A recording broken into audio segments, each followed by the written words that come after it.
Hello everyone, my name is Kurazar, and welcome back to the Incomplete Guide to Starsector.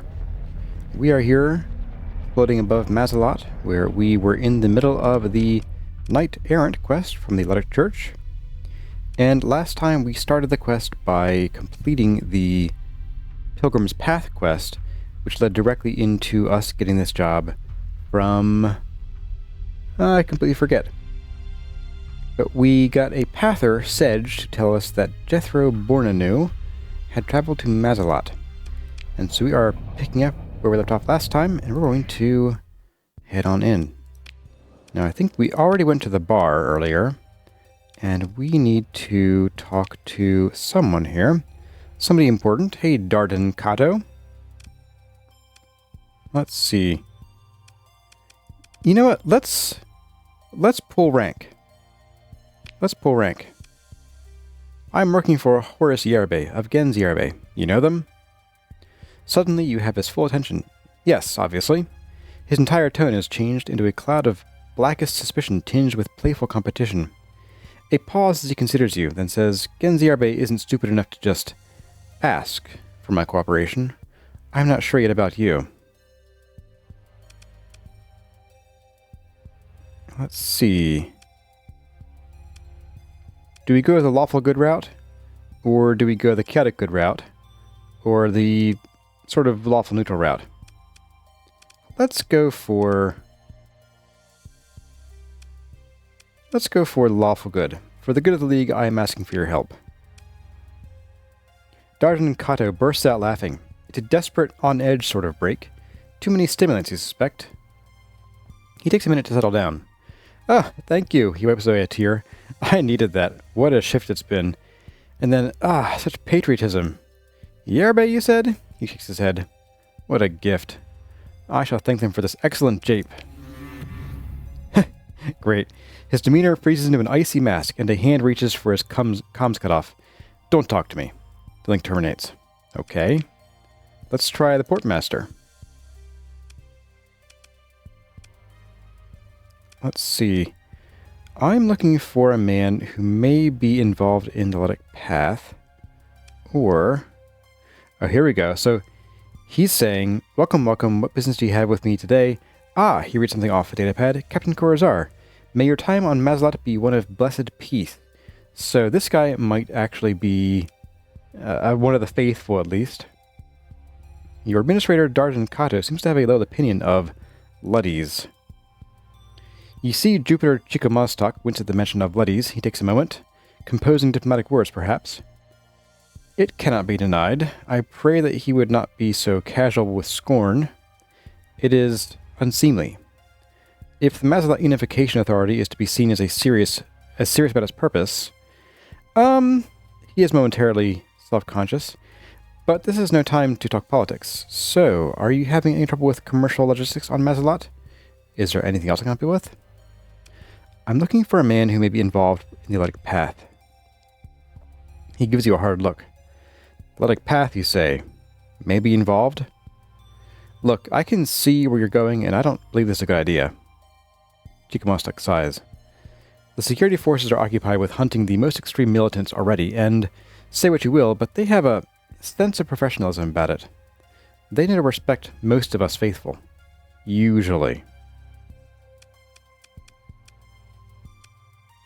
I am pursuing this matter for an archcurate of the church. Oh, blessed void, he looks upset.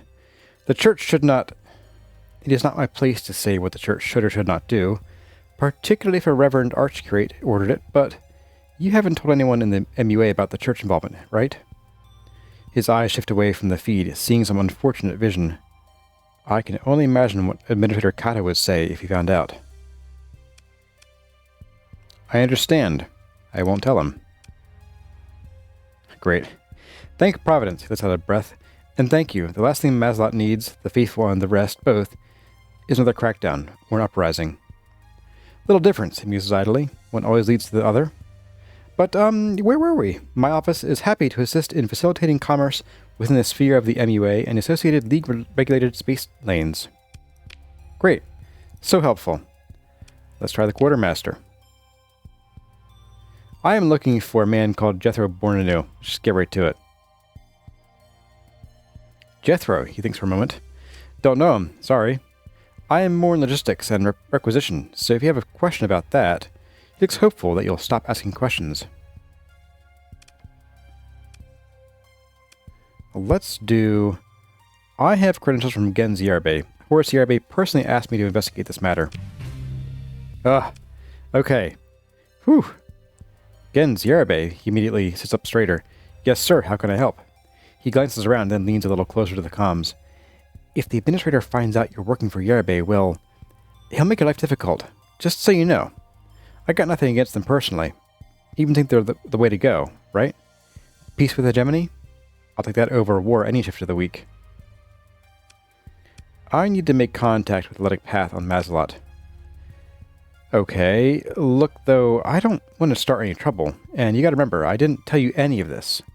I'm only sticking my neck out because I'm just doing my part. You'll mention that to the Yerbes. Sure. Sol Adhara smiles obediently. Everyone knows that the path comes through here. They say, don't touch that crate, you don't touch the crate. Gotta be careful or they make sure you remember who runs things. And who's that? Niall Virens.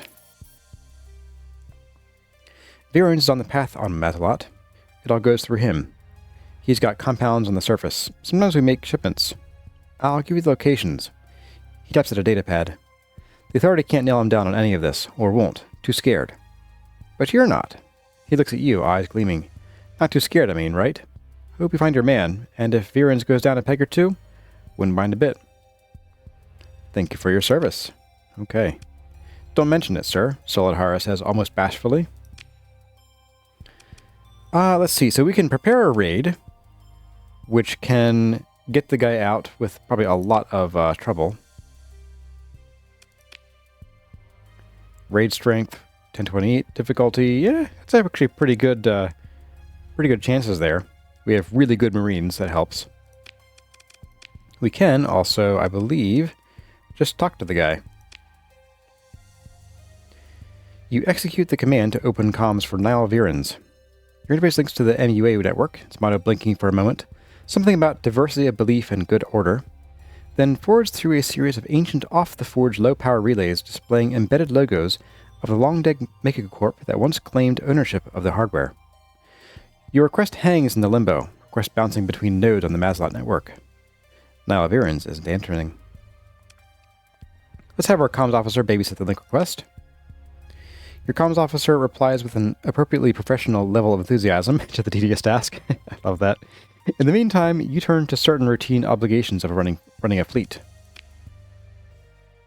Mere minutes later, your comms officer pings you with an update. Niall Virens never activated the comms. It seems that he doesn't use comms. But someone who claimed to be an associate did respond, finally, and has relayed an invitation. He's invited me for tea, hasn't he? Your comms officer is caught off guard. Yes, sir, he has. For tea. You consider your options. Let's go down and meet Niall Virens. From the shuttle, you admire the atmospheric display resulting from Mazalot's strong magnetic field. Spectra flare and break like ocean waves. Your shuttle is unaffected aside from extra cleanup processing required by the comms nav systems. You land on the outskirts of some Luddic majority town in what passes for a spaceport, a field of baked gray dust. A long row of sheds might be traffic control, warehouses, or a barn for all you know. A pair of militants wearing dust masks meet you. They're armed, but not conspicuously so. They lead you through a town of sun-baked brick and slowly corroding salvage. Bright paint and lush gardens manage just to stave off a sense of apocalyptic decay. Soon, you find yourself before a large compound with doors of etched metal. The militants are met by another pair, similarly armed. The most senior among them lowers his mask. Corazar, blessed peace this day. Please, sir, follow me. The lead guard does a quick 1-2 knock on the doors and they swing open. The air is cool, the walls hung with cloth woven in bright patterns. Wooden furniture prevails. A clean, earthy scent hangs in the air. You are overcome by a sense of ancient wealth, entirely underwhelming compared to the palaces of Eventide or Tritachyon's executive chateau. But here, you can tell that every object, every surface, has been transformed by the hand and muscle of human beings alone.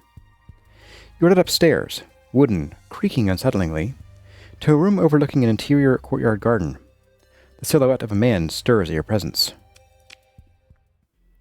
"Blessed peace upon you," the man says, turning toward you. "I am Niall Virens. I invite you to sit with me." A finely carved table is set with a tea set, simple in form and painted with delicate natural motifs. With all this dealing with Luddics, you realize you're starting to develop a sense for the quality of tea by the scent hanging in the air after boiling water is freshly poured. We'll sit and drink. Now this is the good stuff, missed that part.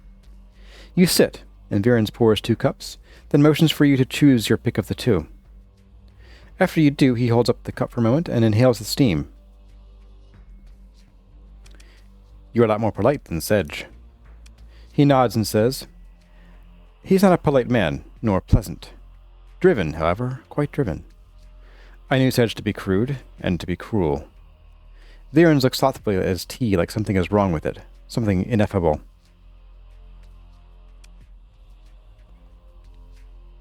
"How does a man like you ally yourself with a man like Sedge?" You use this word, ally. It is, I think, too strong a word for what was between he and I. Virens switches his teacup to the other hand. "Nor shall I deny the association. Not once or thrice. The path can be a twisted thing, Captain, and ever am I surprised by the company with whom I walk. I apologize for nothing, but for providing you with an unsatisfactory answer." He pours more tea. "My wife always said I was a middling host." "I'm looking for a man called Jethro Bornanew." "Yes," Virens pauses, studying you. "I know. I have met this man, Bornanew, and I know where he is." He leaves the statement hanging. "Let it hang. He knows what you want." With a small amused nod, Virens acknowledges that you've left the gap in conversation for him, not you, to fill. "I feel that I have some responsibility to Bornanew, you see." Virens flicks a non-existent speck from his teacup. "Not for him in particular, but for courtesy, shall we say. My meeting with him was brief, and we have had no business or acquaintance since. He did, however, tell me why he was sent here, and by who." Virens looks for your reaction. "I would not wish to direct you to him if your intentions were unkind." Whatever his mission was, it's over. The Archcurate is worried about him. I think I'll pick that one. "I see," Virens says, looking out into the courtyard, thinking for a long minute. He turns back and deliberately sips some tea. "I think you should speak with Bornanew yourself," he says. "I shall have my man give you the coordinates." "Thank you, and for the tea." He stands to see you off. The path is not all one thing, Spacer, nor is the church. Remember that. We'll leave. Let's go check out these cords, huh? You order a shuttle prepared for descent to the coordinates provided you by Niall Virens. Let's order a scan of the coordinates. Your census officer and analysis team perform a thorough scan of the coordinates given to you by Niall Virens. The location is a lightly populated, poorly developed rural zone on the far fringe of one of the more unremarkable Luddic majority settlements. The land is nearly barren and bereft of valuable mineral deposits. Orbital imaging shows a small, struggling farmstead close to the coordinates given. An individual human appears to be present, though it would require observation over a greater time period to fully establish an accurate count of inhabitants. There also would appear to be a collection of burial sites near the farmstead. At least, your census officer reports, that's what it appears to be.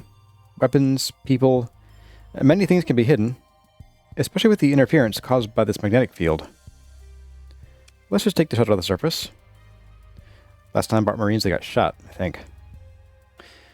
The spectra of charged particles interacting with Mazalot's atmosphere flare and break like ocean waves. Your shuttle's descent is smooth, your pilot interfacing with the lackadaisical local traffic control, and receiving only token objection to landing near a Luddic majority settlement. Near is a relative term, of course. You're well over the horizon from all but half a dozen of the prefab HAB units that have been dragged out here and modified by their inhabitants. Half of these appear to be abandoned. The surrounding fields ripple with dust. Your shuttle lands, kicking up a cloud that wafts outward in a diminishing wave over a desolation of erratic boulders and ashy-looking trees. Before you use a modified prefab hab, boy, that's tough to say, a corroded, leaking irrigation system shudders unsteadily as it tends to an unhealthy-looking garden grid. The adjacent crop field is quite dead. On the flight in, the shuttle sensors tagged a living human figure in the sheltered grove nearby. We'll approach the grove. You follow a path toward the grove. Protected from the parching winds by a low rise, it seems that the trees planted here collect almost enough moisture to survive. A new run of ceramolith pipe follows the trail to the grove, like someone wanted to water the trees. Dun dun dun. Hello, Jethro. The shade of the grove is speckled by light filtering through the thin leaves. You find a large man in a long, dusty hooded coat, almost a robe. His back is to you. There are a handful of Luddic grave markers here, brightly painted with natural pigments. These look well maintained. The man's head is bowed, his hands clasped in prayer. Jethro Bornanew, I presume. He unclasps his hands and turns to you. Yes, I am Jethro Bornanew. He looks over your uniform, then past you toward the ridgeline.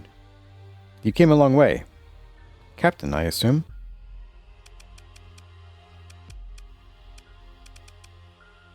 Is that your farm? It is. He looks around at the graves. It was. I've discovered that I'm a poor farmer, Captain. It seems like everything withers at my touch. Why does Jaspis want you back so badly? The Reverend Archcurate, he says automatically. Sorry, he adds quickly. Habit. They really drilled into you in the church. Archcurate Jaspis told me I could call her Sophronia, as if I was family. She wants to change the path of the faith, I believe. She believes I can help her do it.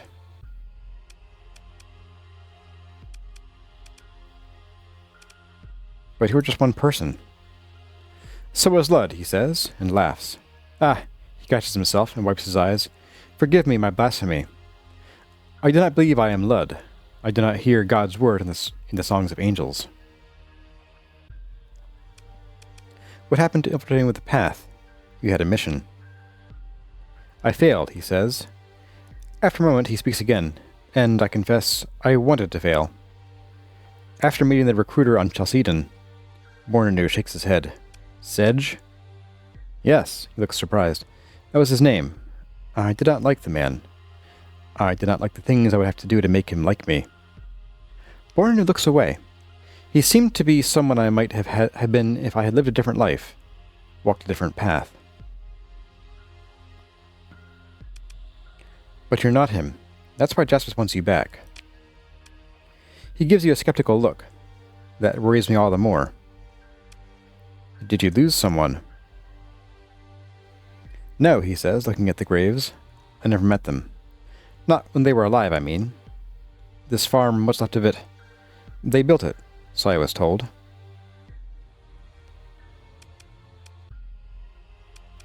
Wait, what was that about the Song of Angels? Oh, he looks at you to see if you're really asking this now. You are. There are writings around Lud from the early disciplines, recorded later. They tend to be heavily, corrected in accordance with the church's rulings in accordance with Lud's wishes, or what is known of them. Others, unofficial copies, have been created by con artists and heretics to prove their own schemes and cults. These the Knights purge. Some are kept as examples, for teaching, heretic finding. He shakes his head. Anyway, the Song of Angels. To put it crudely, in some accounts it is said that God spoke to the prophet Lud through singing only Lud could hear. Brother Livel Cotton told me he has heard music. A choir of angels, he said. He would not be the first to make that claim, Bornanew says. Nor the last, I am sure. God save us if Cotton were a prophet. I have heard distant music, like a choir. Wasn't in telemetry. He raises an eyebrow at you. Let's tell him. I didn't do this when I played this the very first time. I heard the music when we encountered a strange ship. It used exotic technologies unknown to even the domain. That sounds like a fearful omen, he says earnestly.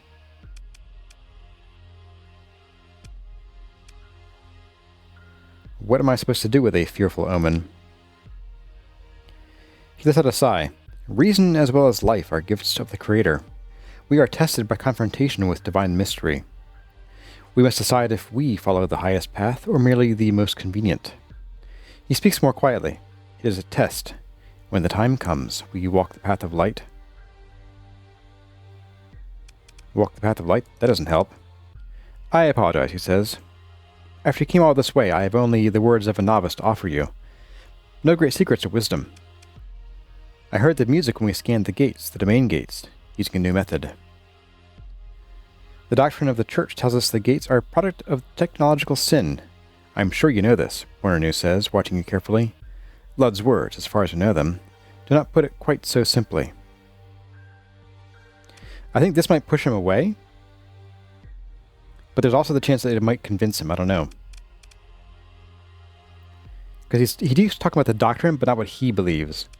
The gates are a gift, Bornanew. We should use them.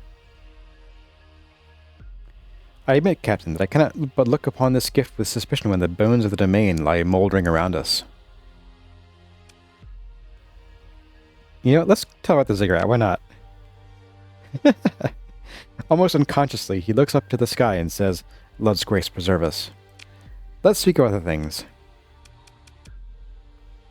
Of course, it is not now the time for theology, Bornanew says, watching you carefully. I'm taking you back to Gilead. He unclasps his hands and turns to you, a hint of concern on his face. I see. Jaspis, of course. If you like, I can have found you dead here.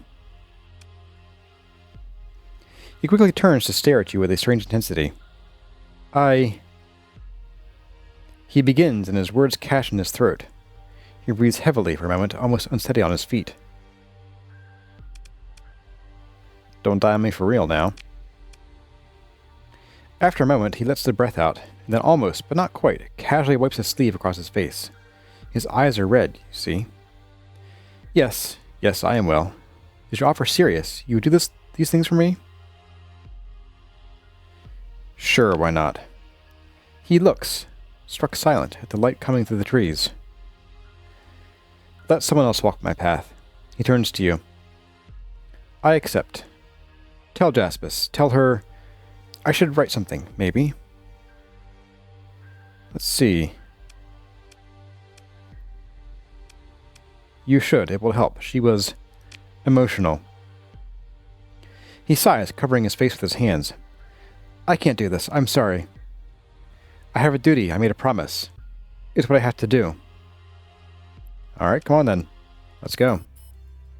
It's interesting because I chose a very slightly different set of options last time. I think I gave him a moment, and then I didn't say that he should write to her, and he ended up staying here. And Jaspis actually was like kind of cool with that. She was like, oh, okay. And I was like, hey, do you want to go get him? She's like, nah, it's fine.